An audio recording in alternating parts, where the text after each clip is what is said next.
Shrimad Bhagavad Gita chapter 6 श्लोक number 16 to 20। आइए सुनते हैं इन श्लोकों की संस्कृत, हिंदी और उसके बारे में ग्रुप डिस्कशन। भगवान कृष्ण के शब्दों के गहरे अर्थ जानने का एक सामूहिक प्रयास। चैप्टर 6 श्लोक नंबर 16। नाते श्रनस्तस्तु योगो अस्ति नाचेकांत मनश्रनतः न चाति स्वप्नशीलस्य जाग्रतो नैव च अर्जुन। युक्ताहार विहारस्य युक्त चेष्टस्य कर्मसु युक्त स्वप्न अवबोधस्य योगो भवति दुःखः। यदा विनीतं चित्तम् आत्मन्ये अवतिष्ठिते निस्पृह सर्वकामेभ्यो युक्त इति उच्यते। तदा यथा दीपो निवातस्थो नेंगते सोमपा स्मृता योगिनो यत् चित्तस्य युज्यतो योगम आत्मना। यत्रो परमते चित्तं निरुद्धं योग सेवया यत्र चैवात्म आत्मानां पश्यन्नात्मनि तुष्यति।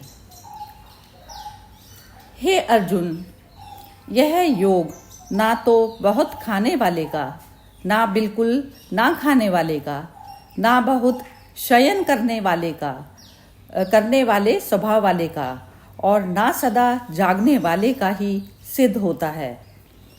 दुखों का नाश करने वाला योग तो यथा योग्य आहार विहार करने वाले का, कर्मों में यथा योग्य चेष्टा करने वाले का और यथा योग्य सोने तथा जागने वाले का ही सिद्ध होता है।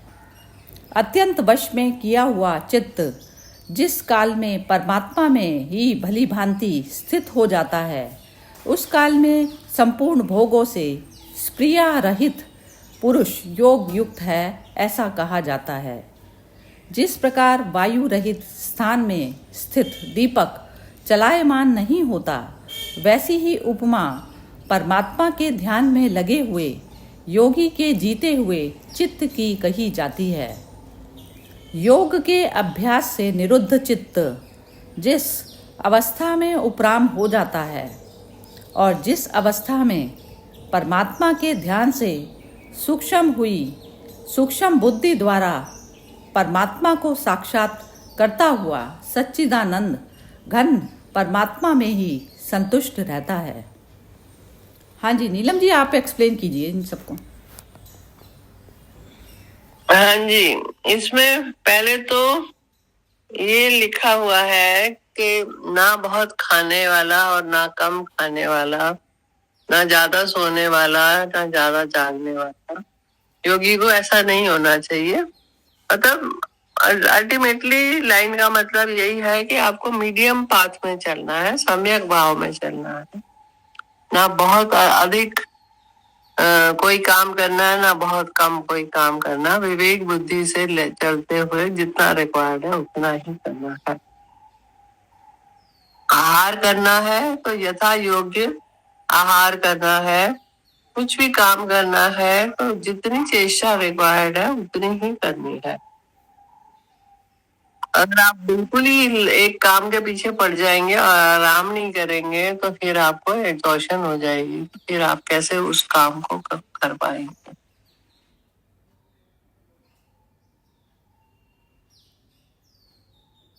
हाँ जी, नीलम जी म्यूट हो गया आपका। अत्यंत वश में किया हुआ चित्त जिस काल में परमात्मा में ही भली भांति स्थित हो जाता है, उस काल में संपूर्ण भोगों से स्पृहा रहित पुरुष योग युक्त है, ऐसा कहा जाता है। मतलब कि आपको ध्यान जो देना है ना, फोकस हर पल हर क्षण उसी को, ऑलमाइटी, वही जो आपकी, जिसको भी आप मानते हो, भगवान को मानते हो, ऑलमाइटी को मानते हो, सुपर नेचुरल पावर को मानते हो, हर पल आपको ध्यान उसी की तरफ ही रखना है, हर पल हर क्षण। तभी आपका जो ध्यान है वो भोगों की तरफ, भोग आपके सामने आएंगे, आप उनको यूज करोगे, भोग आपको यूज नहीं करेंगे। और आपका जो मन है ना वो किसी भी चीज के लालच में नहीं जाएगा। सिर्फ आप अत्यंत एक ही फोकस में, भगवान के फोकस में जब आप रहेंगे तो वो योग युक्त है। ऐसे पुरुष को योगी कहा जाता है। जैसे आप दीपक जला दो और वहां पे हवा ना हो तो एक सीधी लो जलती रहेगी।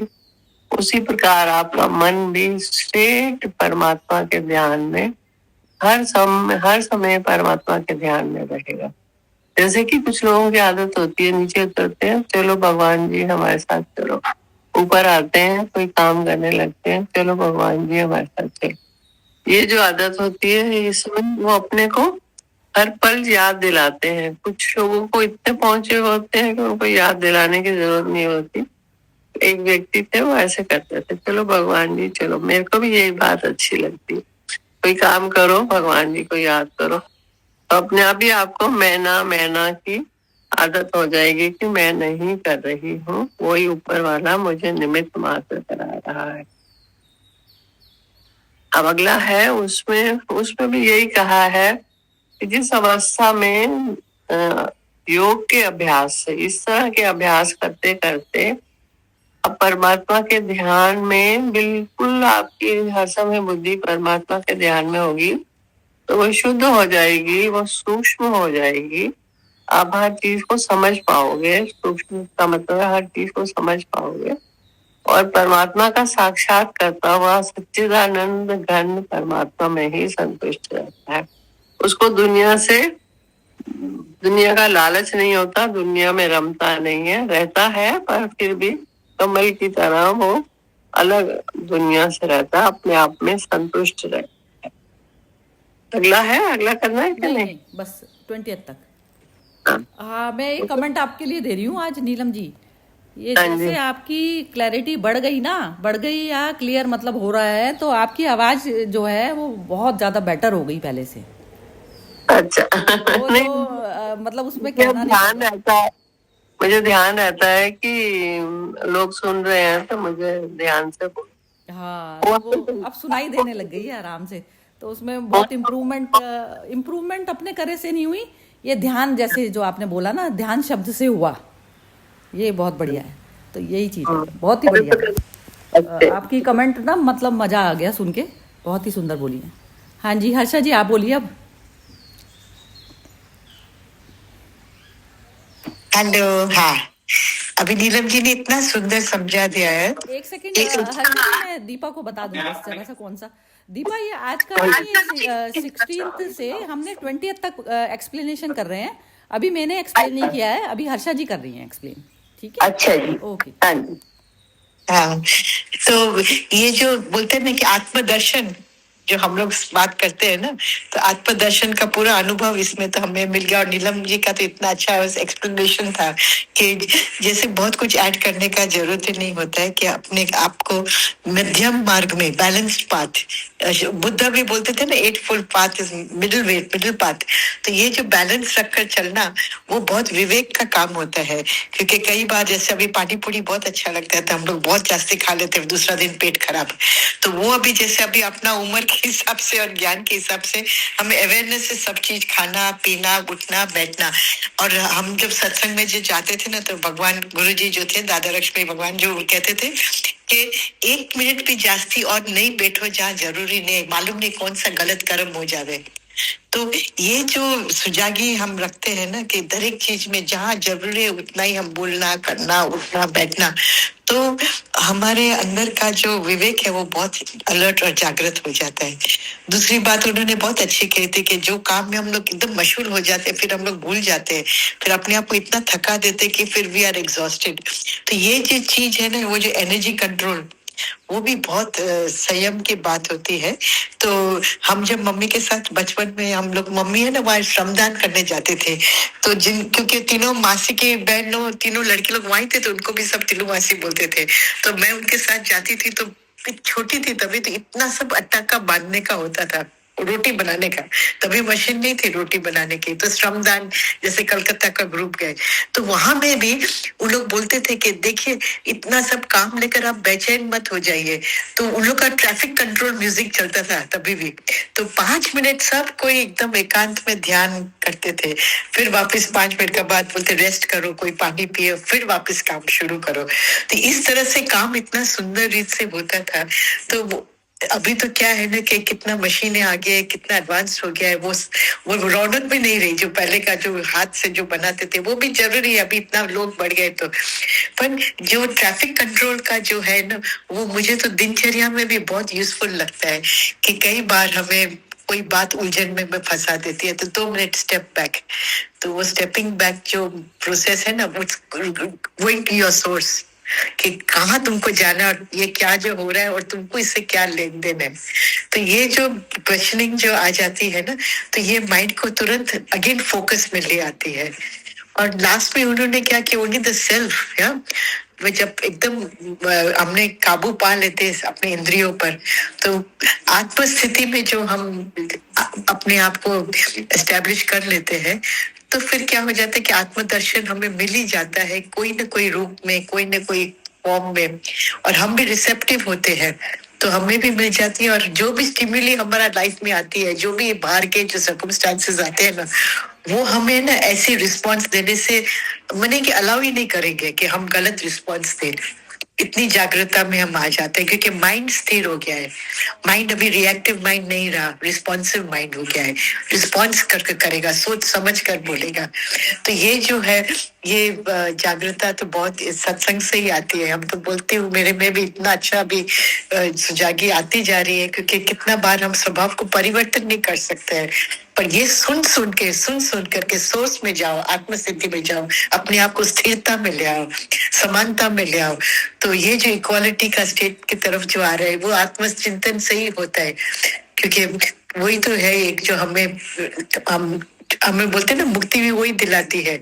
तो ये जो ध्यान जो हमें इसमें इतना डीप में हम लोग जाते हैं ना, तो ये मेरे को तो लगता है यही महाकुंभ है हमारे लिए। तो बहुत अच्छा है ये। अपने आत्मा में स्नान करना, यही होता है कुंभ का मतलब भी यही है। यस यस यस, आत्म स्नान को बोला जाता है, आत्मस्नान, आत्म स्नान को बोला जाता है। बिल्कुल। यस वो मीनिंग हमने सारे गलत कर लिए ना, चक्कर ये हो गया। भारी यस यस, यात्रा भारी चीजों को इतना महत्व देने लग गई ना, तो भारी महत्व देने से पूरा अर्थ खराब कर दिया। वो एक भजन मेरे फादर बहुत गाते थे, पर हम लोग काशी में तो भी वो हमको दसेर तो ले जाते थे, क्योंकि आनंद में का आश्रम था, तो वहां में एक भजन उन लोग गाते थे ना, आप तो सुने होंगे ना। नारायण जिनके हृदय में सो कछु कर्म करे न करे, ब्रह्मानंद जो कोई जाने, काशी में जाके मरे न मरे, नारायण जिनके हृदय में।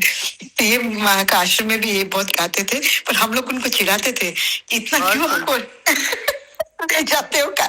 हम लोग बहुत काशी का दर्शन बचपन में, इसलिए मेरे को थोड़ा गंगा स्नान तो पहले भी हो गया, माँ का दर्शन था, माँ का आश्रम में रहते थे, तो सब एक साथ हो गया काफी चीज।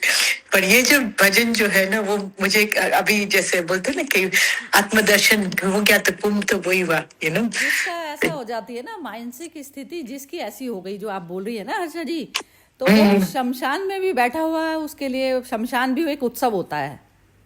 यस, जैसे हम लोग में लेडीज लोग को नहीं जाने देते थे स्मशान में। पहले जब मेरे ससुर गुजर गए ना, तो फर्स्ट हमने बोला नहीं, हमको तो जाना है स्मशान में, उनको विदाई देने का लिए। तो सब बोलते थे लेडीज लोग नहीं जाते, और अभी तो सब लेडीज लोग, जेंट्स लोग सब जाते हैं।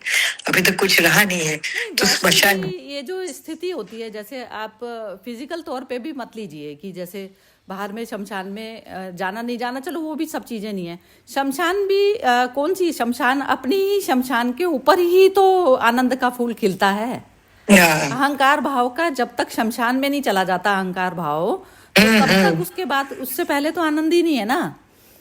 आनंद ही नहीं है, तो वो स्थिति तो आपकी हर वक्त ही रहती है। आप चाहे कहीं भी बैठे हो, चाहे शमशान में बैठे हो, चाहे कोई मैरिज अटेंड कर रहे हो, सही बात है, हमेशा ही रहती है ना वो अवस्था आनंद वाली। तो ये बहुत ही सुंदर है। चलिए, बहुत ही सुंदर आपने ना, आपके ये बहुत ही सुंदर, और ये जो आपने जो गाया वो भी बहुत ही बढ़िया। चलो, मजा आया। नहीं, पर इसमें क्या है सरिता जी, देखिए इसमें ज्ञान योग है, भक्ति योग है और कर्म योग भी है।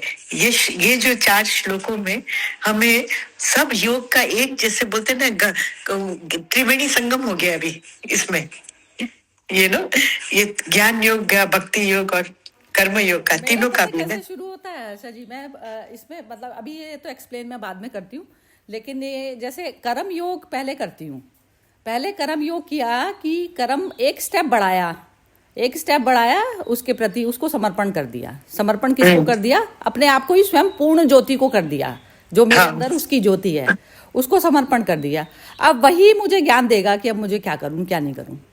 सही बात है। सबसे पहले ही पहला कर्म योग करती हूँ, उसके बाद फिर वो जो जैसा देता है वो चीज जो आती है वो हाथ के हाथ करती हूँ। स्पॉन्टेनिटी है जैसे हर चीज में, ऑन द स्पॉट हाथ के हाथ डिसीजन फौरन बदल भी जाती हूँ 1 सेकंड में।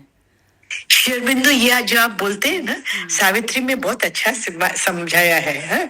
उन्होंने कहा है divine force shall flow through tissue and cell and take charge of thought and speech and act and all the thoughts shall be a glow of the suns माने सूर्य, माने अंदर का जो है, and each feeling a deep celestial thrill, मैंने thrilling celestial thrill. ये हो जाएगा ना, जैसे ऐसा हो गया ना, जैसे अब क्या होता है ना, कोई सिचुएशन आई एक लाइव, उसमें सिचुएशन में जैसे कि कैसे हैंडल होती है कोई सिचुएशन बाहर की, तो बाहर की सिचुएशन तो बाहर की नहीं ना। ये सबसे पहले ये दिमाग में रखना है कि सब सारा कुछ जगत क्षणभंगुर और खेल मात्र है। अब उसको गले में जो है घंटी तो बनाना नहीं ना किसी भी चीज को। तो अब जो भी मोमेंट आया है अब उसको हैंडल करना है। तो अब हैंडल करने का सबसे सॉल्यूशन ये होता है कि अहंकार भाव से पहले शून्य हो जाओ। अहंकार भाव उस चीज को कहा जाता है कि जो आप बॉडी भाव वाले रिलेशनशिप्स सब चीजों में जो पैड हो, पहले खुद आप अपने स्वरूप में पहले परम से मिल लिए, अपनी ज्योति में आ गए, शरीर सब जीरो कर दिया पहले। अब जो चलेगा माइंड बुद्धि सब फ्री हो जाती है उस सिचुएशन को टैकल करने के लिए। ऐसा ये अभ्यास बहुत टाइम से करते करते अब ये जो है ना गीता के शब्द उतर गए अंदर, हृदय में उतर गए। तो ये चलो मैं एक्सप्लेन करती हूँ अब ये जो खाने वाला और ये सब जो बोल रहे हैं ना, तो ये बहुत जरूरी है। कहीं से सुना नहीं है कहीं से भी, लेकिन ये अपने जैसे एक हृदय से निकली चीज होती है ना, हृदय पूरी तरह से खाली है। संसार के जो जीव मात्र की जो पिक्चर्स बनी हुई होती है ना हमारे माइंड में, तो पिक्चर किसी की भी नहीं है, खाली शून्यता में रहे। फिर अब उसमें अब इनके मीनिंग कैसे उतरेंगे? तो ऐसे वाला जो है मीनिंग मतलब ये जैसे वो समझ लीजिए सुप्रीम पावर ही करवाती है ये सब चीजें निमित्त मात्र करा के। तो ये जैसे योग कह रहे हैं कि बहुत ना खाने वाले का, ना बिल्कुल खाने वाले का, ना बहुत शयन करने वाले का, और ना स्वभाव का, और ना बहुत जागने वाले का ही सिद्ध होता है। तो योग वाली अवस्था, शरीर को तो कोई योग चाहिए नहीं, शरीर कोई योग नहीं मानता। शरीर है इंस्ट्रूमेंट, मशीन है, उसको मशीन को यूज करना। शरीर में आ गई मन बुद्धि सब कुछ। अब आपका जो मन है, मन विचलित वाली जो अवस्था है, उसको योग दिलाना पड़ेगा। उसको मन को ये कहा जाता है कि तू मर्ज हो जा शांति में, पहले तू शांति कर ले अपने अंदर। क्योंकि क्या है, सारा कुछ जो क्षणभंगुर मात्र है वो तेरे करने से भी ना रुकने वाला ना कुछ करने वाला।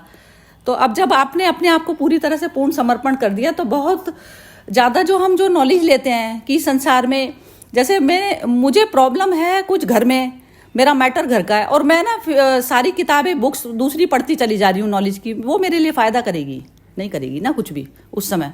तो वो जो नॉलेज है मेरे को उस समय में पूरी तरह से ध्यान में जाना पड़ेगा कि मेरे को ये क्या चीज़ विचलित कर रही है इस समय में। एक एजुकेशन की बात एक दूसरी होती है, जो आपका जो जीविका पालने के लिए जो चीज़ कर रहे हो उसमें आपने पूरी तरह से मेहनत करके वो कर ली, वो चीज़ अलग है। लेकिन ये जो गीता जो अप्लाई होती है वो हमारी डे टू डे रूटीन में होती है अप्लाई, कि हम जो करने वाला, जो एक्शन जो करने वाला है वो कहाँ स्थित है, उसका मन कहाँ पर शामिल है, उसका मन ने कितना पकड़ा हुआ है संसार की चीज़ों को, मैटर वो करती है। तो हम शांति से जिंदगी को जी नहीं पाते। तो उसमें नॉलेज जो है सबसे पहले अपने शांत मन से आप जब जाएंगे, शांत मन पे जाएंगे, और फिर जो आपका जो सुख है वो सुख सांसारिक चीज़ों को यूज़ करने मात्र से नहीं है। सुख सारे ही जीव जगत में उसी की रोशनी बह रही है, ये चीज़ पूरी तरह से दिमाग में रखनी पड़ेगी। जहाँ पर भी आपने समझ लिया कि ये जो है दूसरा है, जैसे करके दूसरा करके जहाँ ट्रीट कर लिया वहाँ आप पाप में एंटर कर गए, तो दूसरा करके तो आना ही नहीं है। तो इस प्रकार से वो जो अपना जो ध्यान अवस्था में जाना पड़ेगा। तो ध्यान से पहले ध्यान मतलब कि ध्यान से पहले ध्यान मतलब मैं हूँ कौन वास्तव में, और फिर जो अंदर जो मन को जो घेरे हुए हैं जो चीज़ें, उनको हटाने का प्रयास। एक एक डिग करता ना पड़ता है ना, तो डिग तब तक करते चले जाना है जब तक आत्मा भाव में नहीं पहुंच जाते हम। आत्मा भाव मतलब समता में जाके, समता में जाने तक का अभ्यास करना पड़ेगा। तो उसके लिए नॉलेज मुझे अपनी इंटरनल चाहिएगी। अब इंटरनल नॉलेज के लिए जो मुझे जानता हूँ मैं उसके पास जाऊंगी और मेरे मन के बोझ को जो खत्म कर सके। तो इस प्रकार से ही मैं शास्त्र पकड़ूंगी कोई भी। अब जैसे मेरी जो अपनी मान्यताएं हैं गॉड को मानने की, तो वो मान्यताएं भी एक अहंकार की मान्यताएं है ना, आत्मा की मान्यताएं नहीं होती। आत्मा तो जीरो है। तो अब मान्यताएं जो हम मानते हैं, तो वो मानता भी मनुष्य वही है ना, जो जैसा उसका मन जो जिस चीज में लिप्त होता है वो उस चीज को अच्छा मान रहा होता है। तो ये होता है भटकन संसार की। तो ये भी क्या होता है, जैसे बिल्कुल जो न्यूट्रल वाली जो अवस्था में जो लेकर आता है वो गीता ज्ञान हो गया, या इस प्रकार के शास्त्र जो गीता के इक्विवेलेंट हो। अब हम जो सारे संसारिक जो संस्कार वाली जो चीज़ें जो हम पढ़ते हैं, ये ना पढ़ो वो पढ़ो, तो वो सब चीज़ें हेल्प नहीं करती हमें। हेल्प क्या करती है, भगवान ने उसके मन का बोझ हटा दिया, सिर्फ बोझ हटा दिया ना, बोझ हटा दिया, क्लैरिटी अपने आप आ जाती है। बोझ हटा दिया उसके मन का कि तू कौन से रिश्तों नातों में सब में बंधा पड़ा है। तो ये जो चीज़ें हैं तो उसमें तू आत्मा भाव में आ जा। पहले आत्मा भाव में आते ही तुझे पता चल जाएगा आप करना क्या है सामने। तो क्लैरिटी दे दी। तो जब तक क्लैरिटी नहीं हो रही तो तब तक मेरा योग ही नहीं हो रहा। तो उस क्लैरिटी करने के लिए योग करा जाता है। तो योग के बिना आप कोई भी चीज़ जो है अच्छे से कर ही नहीं सकेंगे, आधे अधूरे मन से होता है। तो मन पूरी तरह समर्पित करना। तो इस प्रकार से जो मेरा जो है, अब मैं कह दूं कि बहुत ज़्यादा चैरिटी करनी अच्छी है, बहुत काम करना अच्छा है, तो वो सब चीज़ें क्या है, आपके मन का आनंद थोड़ी ना है। आनंद आपको किस चीज़ में मिलता है आप ये देखिए। तो आनंद के लिए, आनंद जिस चीज़ में हो तो वो वाला काम पकड़िए आप। और आनंद क्या, अब जो जागृत पुरुष होते हैं हर समय में इस तरीके से जीते हैं वो कि जो मोमेंट में जिस समय जो आई हुई है वो अपने आनंद से ही करेंगे कोई भी चीज़। तो आनंद में स्थापित होकर, एक तो सबसे पहले आनंद की ये शर्त होती है कि उसमें कोई भी राग द्वेष नहीं पला होता उसके अंदर। तो अब वो जो भी कोई जो सामने जो मैटर आता है, अब जब आत्मा भाव में है तो शरीर को इंस्ट्रूमेंट की तरह यूज करो, तो कहाँ का आलस्य खत्म, चैप्टर एंड हो जाता है। वहीं पर ही आपकी बुद्धि सब चीज़ें फ्री हैं, अपना आराम से ढंग से आप ऑपरेट करते हैं उनको, चीज़ को कुछ मैटर ही नहीं करती चीज़। तो ये जो सारा जो बताया है यथा योग्य जागने वाले का, और इसका सिद्ध होता है आहार विहार करने वाले का। आहार विहार में मतलब ये है कि मैं बाहर क्या तो ले रही हूँ बाहर से नॉलेज, और फिर मैं कहाँ उस नॉलेज को कितना मैं डाइजेस्ट कर रही हूँ उस चीज़ को। तो ये मंथन चलते हैं, बाहर से लोगे फिर उसके बाद में अंदर आंतरिक मंथन चलेगा, फिर उसमें जो है कर्म जो है आप अपने अकॉर्डिंग, जब आनंद वाली स्टेज आ जाती है तब आप उसको कर्म को जो है फलित करते हैं। तो इसमें थोड़ा थोड़ा सा ना एक साधक को पॉज लेने पड़ते हैं बीच बीच में। यदि आपकी जर्नी में प्रेम आपको अपनी शून्यता पर लेके जाना है, तो आपको जो है ये इस तरीके से हर मोमेंट ऑपरेट करना पड़ेगा। लेकिन यदि आपको प्रेम नहीं है, जबरदस्ती है, वो वाली स्टेज नहीं, संसार में अभी लालच बने हुए हैं आपके, इससे रिलेशन रख लूं उससे रख लूं, तो सबसे ही टूटेंगे। संसार तो टूटने के लिए ही बना है। तो वो कुछ नहीं है, आप एक से रखिए ना पक्का अपना रिलेशन, आत्मा से रखिए अपना, परमात्मा से रखना। परमात्मा की रिलेशनशिप चलेगी आगे तक, और तो कोई रिलेशनशिप चलती नहीं ना, हमारे करे भी नहीं चलती। तो इसमें कह रहे हैं अत्यंत वश में किया हुआ चित्त। अत्यंत वश में, ये जो अभी मैंने बोला वो अत्यंत वश मतलब हर समय प्रयास करना पड़ेगा। अत्यंत वश मतलब कि जो भी आपकी क्रेविंग्स है ना, तो क्रेविंग्स को भी आप जागते हुए करिए, ये क्रेविंग मेरे को कहाँ लेके जाने वाली है। और दूसरा वाला को, जैसे मैंने किसी को वेटेज ज़्यादा दे दी सामने वाले मनुष्य को, तो वो मेरे सिर पर कभी सवारी ना होके बैठ जाए। ये बहुत ज़्यादा होता है संसार में। मैंने कह दिया कि आप तो बहुत अच्छे, आप तो वो, लेकिन वो जुड़ता नहीं है। वो कहता है आजा बस तू अब मेरे नीचे तो लग जा। वो इस तरीके से यूज वाला चैप्टर चलता है संसार में। तो एक जो आध्यात्मिक मनुष्य होता है वो कभी भी बेवकूफ़ नहीं बनता, क्योंकि उसकी अपनी कोई वीकनेस नहीं रहती। तो ये बेवकूफ़ बनना होता है ना, हमें किसी ने ये कर दिया, हमें यूज़ कर लिया, तो ये सारे चैप्टर ओवर हो जाते हैं उसके लिए, क्योंकि उसकी अपनी कोई वो नहीं रह गई ना। तो वो सोच समझ के बूझ के जो है एक्शन करता है। और लिप्त इसलिए नहीं होता क्योंकि उसको ना किसी बहुत अच्छे जो प्रतिष्ठावान व्यक्ति है ना उससे रखने में है, ना उससे रखने में, क्योंकि अंदर से लालच नहीं है उसे किसी चीज़ का भी। इस प्रकार से तो तब वो ऐसा वाला स्प्रिया रहित पुरुष योग युक्त जो है कहा जाता है। अब वायु रहित स्थान में दीपक चलायमान नहीं होता। अब दीपक क्या होता है कि जैसे जो हमारी जो ब्रेथ जो हम लेते हैं ना, छोड़ते हैं लेते हैं, तो वो उसमें क्या होता है कि जो भी हम संसार के दृष्टि, तो हम अंदर से कांपते हैं ना। कोई भी जो चीज़ हमने बाहर देखी, वो सिचुएशन हमारे अकॉर्डिंग नहीं है, तो हमारी ब्रेथ ना उस समय अनइवन हो जाती है। अनइवन होते ही वो दीपक जो ज्योति है वो हिलने लगी।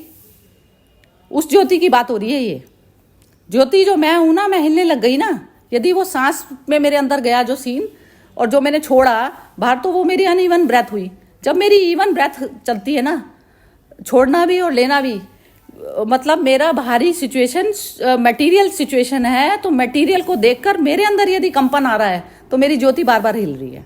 तो ये अवस्था जो है बार बार चेक करनी चाहिए अपनी, कि सम अवस्था में सम वाली सांस चलनी चाहिए आपकी। जैसी सांस की ब्रीथ ऊपर नीचे हुई, तो आप समझ लीजिए कि कहीं ना कहीं आपका जो है अटैचमेंट का धागा इधर से उधर घूम रहा है। तो वो जो है शांत हुए चित्त की जो है दशा, वो योगी की दशा होती है। और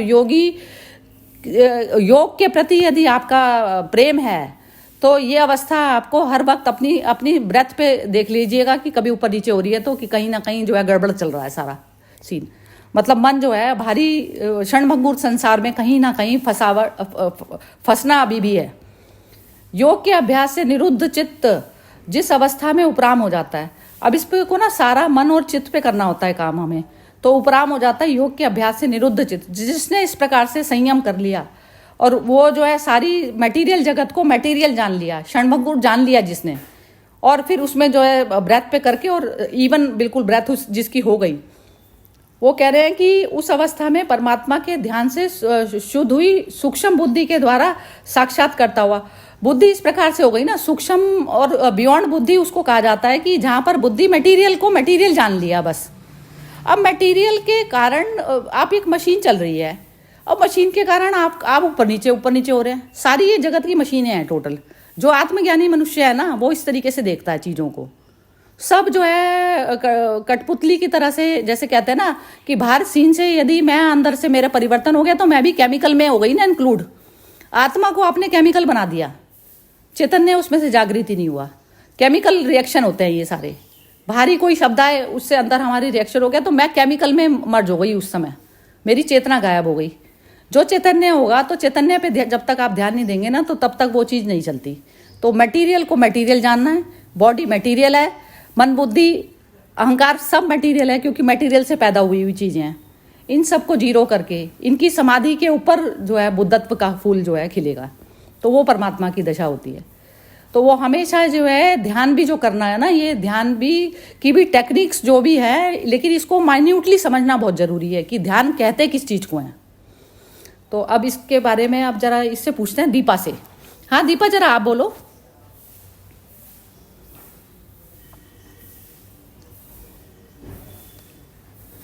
हाँ नहीं है अवेलेबल। चलो ठीक है, मोना बोलो तुम।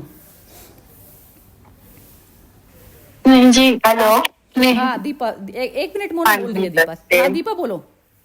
हाँ जी, मैं भी बस उतना ही बोलना चाहती हूँ। जो आपने बोला बिल्कुल सही है, बहुत अच्छा बोला आपने ब्रेथ वाला। क्योंकि नॉर्मली क्या है, हम इसका नेचुरल मीनिंग ही लगाते हैं कि भाई दिया है चलायमान नहीं होता, पर ये बहुत अच्छा आपने ब्रेथ वाला बोला, यही सही है एक्चुअली। मैं योग जो इसमें मतलब मैं मतलब 2 मिनट बस ब्रीफिंग करूंगी। तो जैसे हम लोग क्या है कि कई बार ज्यादा खा लेते हैं, कई बार जैसे कम खाते हैं और बहुत अधिक भी सोते हैं। तो ये सब सांसारिक मनुष्यों की वो चीजें हैं कि बहुत ज्यादा खाना, कभी कम खाना, ज्यादा सोना। तो मगर वो कहते कि जब हमारा चित्त मगर जब परमात्मा में स्थित होगा, तभी आप सोचो कि योग में स्थित हुआ, कहते हैं ना योग हो गया। और उसके लिए वो कह रहे कि मेडिटेशन जरूरी है, जैसे और भी गुरु लोग कहते हैं। तो इसके लिए एक तरह से या तो आप परमात्मा का ध्यान करो, या उनका नाम करो, या फिर आप मेडिटेशन करो। तो तभी आपकी, जैसे कि सांस आपने बोला, बहुत अच्छा पॉइंट बोला ये, कि दीपक ऊपर नीचे हो जाता है, सांसों की गति। तो जब हम ऐसे करते हैं, तो जैसे इसमें है श्री रविशंकर जी की जो लॉन्ग क्रिया है, वो क्या है, सांस की ही गति पे वर्क करती है। तो जैसे ही वो कहते हैं कि अगर हमारे मन से सांस की गति ऊपर नीचे होती है, तो सांस की गति हम कंट्रोल करेंगे तो मन कंट्रोल हो जाएगा। तो ये इसके इस उस पे ये बेस्ड है। तो मतलब इसमें यही बात है कि जब ईश्वर के ध्यान में जो रहता है उसकी बुद्धि अपने आप ही शुद्ध हो जाती, क्योंकि उसको संसारिक वस्तु से फिर वो नहीं रहता, अटैचमेंट नहीं रहता, और तभी उसका योग हो जाता है। बस। हाँ, वो बहुत बढ़िया टू द पॉइंट बोला है, वैसे बढ़िया बोला। अटैचमेंट भी ऐसा होता है कि ये जो अटैचमेंट भी रहे, अटैचमेंट क्या नहीं रहता, मतलब जैसे एक वस्तु है ना, वो वस्तु है, यूज करने के लिए है वो, बस वही तो यूज कर पाएगा जो आत्म भाव में होगा। नहीं तो हम क्या क्या कहेंगे कि थोड़ी सी कम यूज कर लें इसको, आज थोड़ी सी ज्यादा यूज कर लें, ये चीज है ना। ये बहुत अच्छा बोला आपने, बहुत सही है। ये अटैचमेंट और डिटैचमेंट भी नहीं होती। जैसे कपड़ा है, जैसे वो कपड़ा क्या है, धागों का ही तो बना हुआ है ना, तो उसको जो महत्व बुद्धि जो दे रही है वो मेरी बुद्धि है और मन दे रहा है। तो बुद्धि मन जो उसमें अटका पड़ा है, तो वो मुझे जो है बार बार जो उसका मेरे को यूज करना मात्र बनता है, तो वो चीज मैं कर नहीं पाती उसको, क्योंकि मेरी उससे अटैचमेंट इतनी ज्यादा है। तो अटैचमेंट यहाँ पर दिक्कत करती है, वो ही आ जाता है, वो मतलब आत्मा भाव में आना पड़ेगा, तो तब आप ढंग से संसार का भी यूज कर पाएंगे आराम से। संसार का क्या कर पाएंगे, चीजों को तो छोड़ दो, आप मनुष्यों को भी ठिकाने लगा देते हैं, मतलब ऐसा हो जाता है। मनुष्यों को भी जो है आप जिसमें कैपेबिलिटी है उस तरीके से आप उसको इस्तेमाल कर पाते हैं। हाँ जी मोना, जरा बोलो अब। नहीं जी, आज तो इतना अच्छा सुनने को मिला, नहीं कुछ बोलने का। नहीं बोलो, कुछ तो बोलो। नहीं, बस यही है कि भी मतलब हम वो जो आपने बताया भी भगवान का, तो इस जन्म में भी और बाद में भी वो है। हम बस इस संसार में अपना मन लगा लेते हैं, तो इसीलिए परेशान होते हैं। हमें मतलब जब समझ आ गई तब तो हमें थोड़ा सा डिटैच होना शुरू कर देना चाहिए संसार से। डिटैच क्या कर देना चाहिए, पता रहे, स्मृति रहे अपनी कि मैं हूँ कौन। आपने होश रहे, ज्योति के साथ तादात्म्य कर लिया तो आप वही हैं जो रियल हैं। और आपने शरीर के साथ में तादात्म्य कर लिया, आइडेंटिफिकेशन यदि शरीर और शरीर के साथ में जो जुड़े जो हमारे बंदे हैं उनके साथ कर लिया, तो आपने गलत उसको जो है वो कर लिया, अपनी याद में भूल गए ना। ये चीज है, बस ये दो चीजें रियलाइज मतलब बार बार याद रखनी पड़ती हैं। हाँ जी, अब बोलिए। वही फिर अगला जन्म में भी फिर वही वो जैसे वो जड़ भरत का, जैसे एक ज्योति है ना, एक अगले जन्म पिछले जन्म का भी छोड़ दो। नहीं, वो फिर बकरी द्वारा बन गए थे, बकरी में मोह हो गया था। नहीं द्वारा जैसे आपने ना ज्योति बन गई, आप ज्योति हो गई ना, वैसी ज्योति है जो बिना बाती बिना तेल जल रही है, ठीक है, आप ज्योति हो गए। तो उसमें ना उसमें जन्म मृत्यु का खेल ही खत्म हो गया ना। जन्म मृत्यु का खेल खत्म है उसमें। शरीरों की यात्रा, शरीर की तो कुछ मैटर नहीं करती ना, ज्योति का है मैटर सारा। अब इसको समझ, ये नीलम जी बोलेंगी जी। हाँ जी, मैं तो तोते की तरह सॉरी की तरह एक ही रट लगाती हूँ, मैं ना जब मैं ना प्रभु ही प्रभु सब कुछ है, मैं ना। हर पल उसको यही कहना है कि जब आप हर पल ये याद रखो, ये हो रहा है मेरे निमित्त, हो रहा है, बस मैं कर नहीं रही, ये हो रहा है, ये हर पल याद रहेगा, तो बस रास्ता अपने आप खुल जाएगा, खुलता ही। बढ़िया, बहुत ही बढ़िया। हाँ जी हर्षा जी, आप बोलिए लास्ट, फिर खत्म करेंगे सेशन को। वो तो है ना कि भाई यदि हम लोग अपने आप को मिटा सकते हैं ना, तो फिर इसका जैसा कुछ नहीं, क्योंकि ईगो मिटने को तैयार नहीं रहता है। तो कई बार कुछ भी डिसीजन लेते हैं ना, तो वो सही नहीं होता है, क्योंकि हम लोग ईगो के इन्फ्लुएंस में ले लेते हैं। अहंकार इतना सटल रहता है ना, बहुत सूक्ष्म रीत से अपना प्रस्ताव रख देता है, और हम लोग यदि अलर्ट नहीं रहे ना, तो उसके वश में हम जरूर आ जाते हैं। तो यही तो जागृति में रहना है कि भाई मैं ना जो नीलम जी बोलते हैं ना, वो बहुत सही है। और वो मैं ना होकर तू जो मेरे लिए ठीक लगे वो करना। Do what thy will is, let thy will be done. तो वो जब भी हम भगवान को बोल सकते हैं जब हमारे ईगोलेस स्टेट पे हम आ जाते हैं, तब तक हमारा ही विल चलती रहती है सूक्ष्म में, है ना। तो बस वही तो समझने की बात है, मुश्किल है, but we are on the way. We are on the way, बिल्कुल। ठीक कह रहे हैं, ठीक कह रही हैं, बिल्कुल इसी के लिए रिमेम्बरेंस है अपनी। हाँ, सेरेमनी ने इकट्ठा कर दिया है सबको, तो फिर अब एक दूसरे के पीछे पड़े हुए हैं सुधारने को। बस बस नहीं बस नहीं, बस।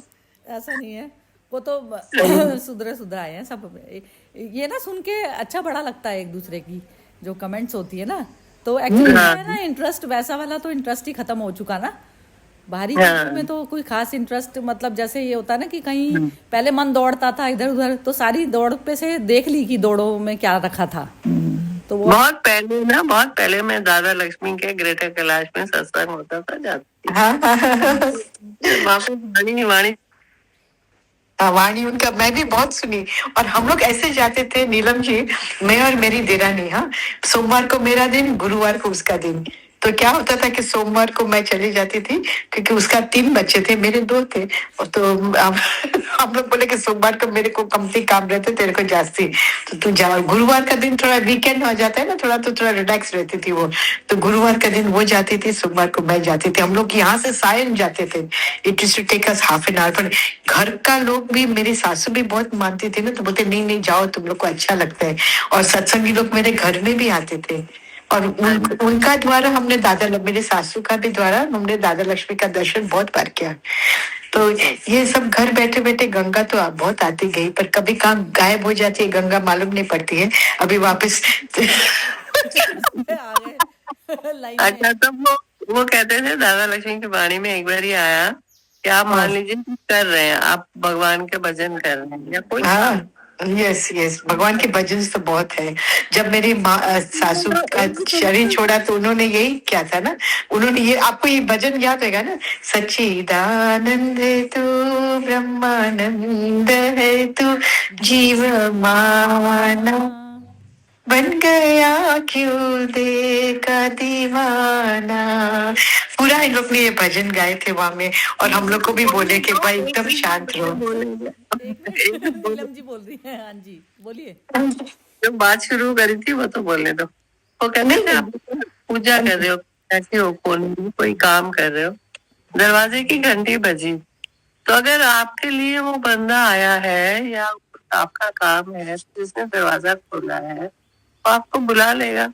आप बैठे बैठे पूछोगे कौन आया, क्या कह रहा है, क्या करना है। बैठे बैठे जो आपके मतलब का नहीं है, तो आप अपने ध्यान में कैसे क्यों नहीं बैठते हो। जो भी कर रहे हो, पूजा कर रहे हो, खाना बना रहे हो, पढ़ाई कर रहे हो या नीटिंग कर रहे हो, बैठे हुए रिलैक्स कर रहे हो, आपका ध्यान दरवाजे पे क्यों जाता है। अपना ध्यान वहीं रखो। तो अगर वो बंदा आपके लिए आया है, आपका सामान लाया, तो आपको बुला के वो बता देंगे या दे देंगे। पर हम लोगों का ध्यान हर समय, अब मेरा घर है तो मुझे पता होना चाहिए क्या आया क्या। मैंने और इससे दूसरे हास्य की बात क्या थी नीलम जी, मालूम है आपको? वो हमेशा बोलते थे मैं तुम लोग का सबका घर वालों से सर्टिफिकेट लेने वाली हूँ। इधर में आकर तो बड़े काम करते हो, बासन धोते हो, सब करते हो, चौका पोंछते हो, सब पर घर जाकर एकदम मैं लाट साहब के माफिक एक पानी का ग्लास में नहीं भरते हो और न सासू की सेवा करते। तो बहुत अच्छा था, सही थे एकदम, बहुत सच्चे। यार हमने देखा तो नहीं, उनको एक बार ही देखा हरिद्वार में, ज्यादा नहीं देखा। और सुबानी रेगुलरली सुनते थे।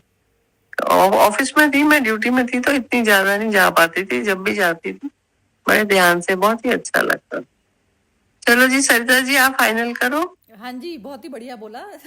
सबने अपने एक्सपीरियंस बताते हैं, बहुत ही बढ़िया है। हमारे घर में तो जैसे थोड़ा एनवायरनमेंट ऐसा रहता था ना, सत्संग भजन वगैरह का थोड़ा एटमॉस्फेयर ऐसा था, तो उसमें ना जैसे लाउड स्पीकर, कभी कोई बहुत अच्छे संत आते थे गाने के लिए, तो लाउड स्पीकर लगता था।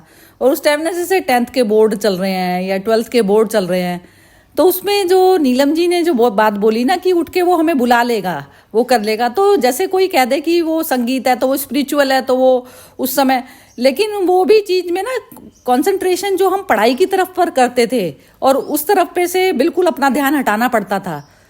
तो वो मेरे को लगता है कि ना ध्यान की अवस्था होती है कि आप जो कर रहे हैं ना उसमें प्रॉपर लगन से आप कर रहे हैं, आप डिस्टर्ब नहीं हो रहे संसार की चीज़ों से। तो वो ध्यान के बिना, जैसे पहले तो पूर्ण ध्यान, फिर ध्यान के ऊपर फिर ध्यान, दूसरा जो संसारिक चीज़ों में भी ध्यान चाहिए। तो वो जब तक आपका अपना ध्यान, पहला वाला ध्यान प्रॉपर नहीं होगा ना, जीरो वाला, तो उसके बाद संसारिक काम में भी आपको फर्क नहीं पड़ता कि बाहर से डिस्टर्बेंस आ रही है नहीं आ रही है, तो कुछ मैटर नहीं करती। जैसे अब ऐसा होता है ना, तो ये चीज भी समझ गई नीलम जी आप ये जो मैं बोल रही हूँ अभी? जरा बोले, एक बार अनम्यूट करके बोलो जरा आप। या ध्यान के ऊपर ध्यान समझ नहीं आया। ध्यान के ऊपर ध्यान मतलब ये होता है ना, पहले जीरो पे आई, जीरो पर आकर ही तो मुझे पढ़ाई समझ में आएगी ना, कुछ भी जीरो पर आकर मेरे को पढ़ाई समझ में आएगी। तो जो बाहर की जो आवाज़ें जो मुझे डिस्टर्ब कर रही हैं, तो जो बाहर की आवाज़ें डिस्टर्ब कर रही हैं, यदि मैं पढ़ाई में करते हुए मैं बाहर की आवाज़ों से बार बार परेशान हो रही हूँ, तो उसमें मेरे लिए वो नहीं है ना, फिर मेरा उस तरफ भी नहीं ध्यान जाएगा। तो जीरो पे रहकर और फिर मैं जो कर रही हूँ, फिर उसमें भी दूसरी चीज़ों को इग्नोर करना पूरी तरह, ये मैं कहना चाह रही हूँ। ये समझ में अब जरा मोना तुम बताओ क्या कह रही हूँ मैं? हाँ मोना जरा बताओ तुम क्या कह रही हूँ मैं? नहीं जी, अभी तो नहीं मैं कुछ बोल पा रही हूँ। अच्छा चलो ठीक है, हर्षा जी से पूछते हैं। हाँ जी मुझे ये समझ आया, मैं हाँ आप बताओ, चलो आप बताओ। हाँ ये समझ आया कि अगर जैसे मैं अब मेडिसिन की बुक पढ़ रही हूँ, एग्जाम दिए मैंने, है ना? हाँ गेस्ट आ गए, अब वो मामा जी आए हैं, मामी जी आए, अगर उस टाइम मेरा ध्यान उनकी तरफ नहीं गया तो वो हुआ ध्यान के ऊपर ध्यान, है ना? हाँ वो तो ध्यान के, हाँ ये ध्यान के ऊपर ध्यान हुआ। और सबसे पहले जो आप जो मेडिसिन की बुक पढ़ रही थी, उससे पहले भी ध्यान था ना? हाँ उससे पहले क्या ध्यान था? जीरो था ना, माइंड में विचार नहीं था। हाँ कि मुझे ये पढ़ाई करके मेडिसिन तो में जीरो कर लिया था अपने आप को, दूसरी तरफ से सारे में से तो जीरो कर लिया था ना माइंड को, तो माइंड को जीरो कर लिया। अब कंटिन्यूसली जो आप बुक पढ़ रही हैं, उस समय भी आपको जो है जीरो रखना पड़ेगा, दूसरी तरफ से संसार की डिस्टर्बेंस से जीरो रखना पड़ेगा। तो ये ध्यान का होता है। ध्यान के बिना हम संसारिक कार्य भी नहीं कर सकते। नहीं कर, हाँ ये कह रही हूँ। चलिए ठीक है, खत्म करते हैं आज का। कर तो लेंगे, ठीक से नहीं करेंगे। हाँ बहुत ही सुंदर सेशन रहा।